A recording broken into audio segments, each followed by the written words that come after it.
Hi everyone, my name is Heather Cross and this is my Foldable 3. So I decided to do my foldable on animal nutrition and I made an accordion style foldable. I've never made one before and it looked really fun to make, so that is why I chose it. Plus, I really think it was a great choice because it becomes pretty compact once you put it all together. So this is it. It's a pretty small booklet, which could definitely fit in a child's pocket. So if, say we went to the zoo for a class field trip, they could easily put it in their pocket and pull it out to help them identify whether or not the animal is a herbivore, carnivore, or omnivore if they do need that review. And it would definitely be easy to pull it out for a pop quiz or a test.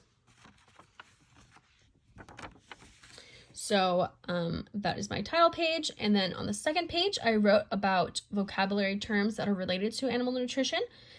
For example, I wrote about nutrition, which is the process by which living things obtain the food necessary for health and growth. Heterotrophic, which is a living organism that gets their nutrients from eating food, and we are heterotrophic organisms.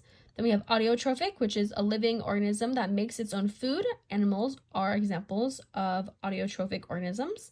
And we have diet, which is an animal's complete food intake. On the next page, I wrote about herbivores. So on this page, I wrote these animals live on a diet entirely of plants. And then caterpillars and elephants are examples of herbivores. Their food is often not very nutritious, and they have to spend a large part of their lives eating to get enough energy and nutrients to live.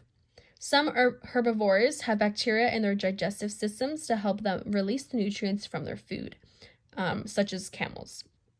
And then just at the bottom, I quickly drew a picture of a caterpillar eating a leaf.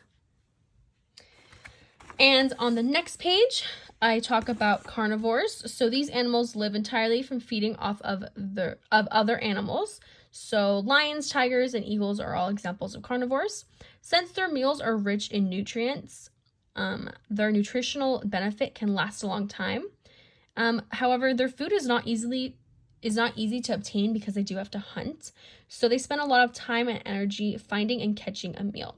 And then I just quickly drew a image of an eagle. And then on the next page, I talked about omnivores. So these animals live on a diet that is a mix of plants and animals. I wrote some examples of omnivores. So we have humans, raccoons, and bears. Omnivores are not choosy, so they can find something to eat easily. They're flexible eaters. When meat is scarce, they fill their diet with plants and vice versa. So if plants are scarce, then they will fill their diet with meat. And then we are omnivores because we eat plants and animals, and I just quickly drew a picture of a human. And on the last page, I just wrote more information that is related to animal nutrition. So I discussed the three main kinds of nutrients, which are proteins, fats, and carbohydrates. We use proteins to build and repair our bodies. We use fats and carbohydrates for fuel or energy. And then I also discussed some other nutrients that we use, but in smaller amounts. So for instance, we use minerals to build important molecules in the body. And then vitamins enable particular chemical reactions to take place in our bodies.